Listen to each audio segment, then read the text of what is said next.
Hi friends, welcome back to my channel. It's ರಂಗದ Rangoli channel.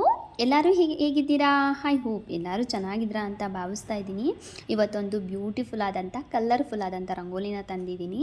Rangoli ಜೊತೆಗೆ ನನ್ನ ಮಾತುಕತೆ ಕೂಡ ಮುಂದುವರಿಯುತ್ತೆ. ಅದಕ್ಕೂ ಮುಂಚೆ ಯಾರೆಲ್ಲ ನನ್ನ ಚಾನಲ್ಗೆ ನೋಡ್ತಾ ಇದ್ದೀರೋ ಅವರು ಸಬ್ಸ್ಕ್ರೈಬ್ ಮಾಡಿಕೊಂಡು ವಿಡಿಯೋನ ನೋಡಿ ಮತ್ತು ನಿಮ್ಮ ಅಭಿಪ್ರಾಯನ ಲೈಕ್ ಮತ್ತು ಕಮೆಂಟ್ಸ್ ಮುಖಾಂತರ ತಿಳಿಸಿ ಅಂತ ಕೇಳ್ಕೊತಾ ಬನ್ನಿ ವಿಡಿಯೋನ ಶುರು ಮಾಡೋಣ. ಎಲ್ಲರಿಗೂ ಫ್ರೆಂಡ್ಸ್ ಗೊತ್ತೇ ಇರುತ್ತೆ, ಇತ್ತೀಚಿನ ಜನಗಳಿಗೆ ಮನಸ್ಸು ಬೆರೆತು ಆಗೋ ಮದುವೆನೇ ಬೇಕಾಗಿಲ್ಲ. ಇನ್ನು ಪ್ರೀತಿಗಂತೂ ಬೆಲೆನೇ ಇಲ್ಲ.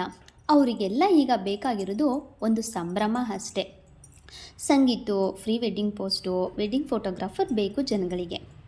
ಖುಷಿ ಪಡೋಕ್ಕೆ, ಎಂಜಾಯ್ ಮಾಡೋಕ್ಕೆ ಮತ್ತು ಸಂಭ್ರಮ ಬೇಕು, ಸೆಲೆಬ್ರೇಷನ್ ಬೇಕು. ಈ ಮದುವೆ ಅನ್ನೋದೆಲ್ಲ ಒಂದು ನೆಪ ಅಷ್ಟೇ ಅಂತಲೇ ಹೇಳ್ಬೋದು. ಒಳ್ಳೊಳ್ಳೆ ಬಟ್ಟೆ ಹಾಕ್ಕೊಂಡು ಮಿಂಚೋಕ್ಕೆ, ಮೇಕಪ್ ಮಾಡಿಸ್ಕೊಂಡು ವಿಡಿಯೋ ಮಾಡೋಕ್ಕೆ ಮತ್ತು ಗ್ರ್ಯಾಂಡ್ ಸೆಲೆಬ್ರೇಷನ್ ಒಂದು ಕಾರಣ ಅಷ್ಟೇ ಅಂತಲೇ ಹೇಳ್ಬೋದು. ಅದರಲ್ಲೂ ಈಗಿನ ಕಾಲದಲ್ಲಿ ಮದುವೆ ಆಗ್ತಾ ಇರೋರೇ ಯಾರೋ, ಆದರೆ ಮದುವೆಗೆ ಬಂದಿರೋ ಅತಿಥಿಗಳೇ ಯಾರೋ ಒಂದು ಅನ್ನೋ ಅರ್ಥನೇ ಆಗೋದಿಲ್ಲ ಅಲ್ವಾ ಫ್ರೆಂಡ್ಸ್? ಆದರೆ ಸಮಸ್ಯೆ ಏನು ಅಂತ ಅಂದರೆ, ಮದುವೆ ಅಂದರೆ ನೀವಿಬ್ಬರು ಎಷ್ಟು ಕ್ಲೋಸ್ ಆಗಿದ್ದೀರಾ ಅಂತ ಇನ್ಸ್ಟಾಗ್ರಾಮ್ ಸ್ಟೋರಿ ಹಾಕಿ ತೋರಿಸ್ಕೊಳ್ಳೋದಲ್ಲ ಅಂತಲೇ ಹೇಳ್ಬೋದು. ಮದುವೆ ಅನ್ನೋದು ಒಂದು ಜೀವವನ್ನು, ಅಂದರೆ ಅರ್ಥೇಚ ಕಾಮೇಚ ನಾತಿಚರಾಮಿ ಅಂತ ಅಗ್ನಿ ಸಾಕ್ಷಿಯಾಗಿ ಒಪ್ಪಿ ನಿರ್ಧಾರ ಮಾಡಿ ಪ್ರೀತಿದಾರೆ ಎರೆದು ತಗೊಳ್ಳೋ ಒಂದು ಜೀವನದ ಸಂಪೂರ್ಣ ಜವಾಬ್ದಾರಿ ಅಂತಲೇ ಹೇಳ್ಬೋದು. ಮದುವೆ ಸಂಭ್ರಮ ಮುಗಿದ ಸ್ವಲ್ಪ ದಿನಗಳಲ್ಲೇ ಫೋಟೋಗಳಲ್ಲಿ ತೋರಿಸ್ಕೊಂಡಂತಹ ಆ ಪ್ರೀತಿಯೆಲ್ಲ ಕಿಟಕಿಯಿಂದ ತೂರೋಗ್ಬಿಟ್ಟಿರುತ್ತೆ ಅಲ್ವಾ? ಆಮೇಲೆ ನಿಮಗೆ ನಿಜವಾದ ಜೀವನದ ಅನುಭವ ಆಗೋಕ್ಕೆ ಶುರುವಾಗುತ್ತೆ ಅಂತಲೇ ಹೇಳ್ಬೋದು. ಅದಾದಮೇಲೆ ನಿಮಗೆ ನಿಜವಾಗ್ಲೂ ಅಗತ್ಯ ಇರೋದು ವ್ಯಕ್ತಿತ್ವ ಅಷ್ಟೇ. ಎಂಥ ಸಂದರ್ಭದಲ್ಲೂ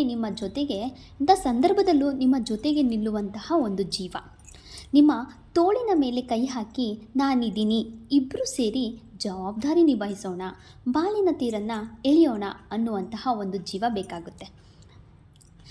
ನೀವಿಬ್ಬರು ಸೇರಿ ಎಷ್ಟು ಚೆನ್ನಾಗಿ ಬುದ್ಧಿವಂತಿಕೆಯಿಂದ ಅರ್ಥ ಮಾಡಿಕೊಂಡು ಕಡಿಮೆ ಮನಸ್ತಾಪಗಳಿಂದ ಈ ಎಲ್ಲ ಜವಾಬ್ದಾರಿಗಳನ್ನು ನಿಭಾಯಿಸ್ತೀರೋ ಅಷ್ಟು ಚೆನ್ನಾಗಿರುತ್ತೆ ನಿಮ್ಮ ರೊಮ್ಯಾನ್ಸು, ನಿಮ್ಮ ಬದುಕಿನ ಸ್ಟೋರಿ, ನಿಮ್ಮ ಈ ಪ್ರೀತಿ. ಅದು ಮದುವೆ ಅಂದರೆ, ಅದು ಸ್ಟೋರಿ ಅಂದರೆ, ಅದು ಸಂಭ್ರಮ ಅಂದರೆ ಅಲ್ವಾ ಫ್ರೆಂಡ್ಸ್? ನಾವು ಬರೀ ಸೆಲೆಬ್ರೇಷನ್ ಕಡೆ ಮಾತ್ರ ಹೊರಟಿರ್ತೀವಿ ಈ ಮದುವೆಯ ಸಂದರ್ಭದಲ್ಲಿ.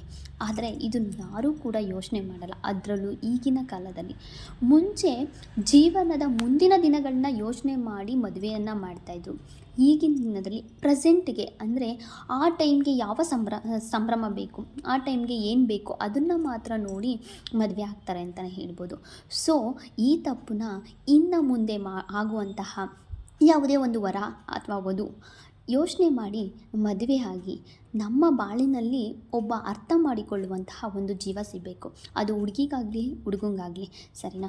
ಏನೋ ಒಂದು ಸಂಭ್ರಮ ಪಡೋಕ್ಕೋಸ್ಕರ ಮದುವೆನ ಆಗಬಾರ್ದು. ಸಂಭ್ರಮ ಅಲ್ಲ ಮದುವೆ, ಒಂದು ಜೀವನದ ಏನು ಹೇಳ್ಬೋದು, ಬಾಳಿನ ತೇರನ್ನು ಎಳೆಯುವಂತಹ ಒಂದು ಸ್ಟಾರ್ಟಿಂಗ್ ಸ್ಟೇಜ್ ಅಂತಲೇ ಹೇಳ್ಬೋದು.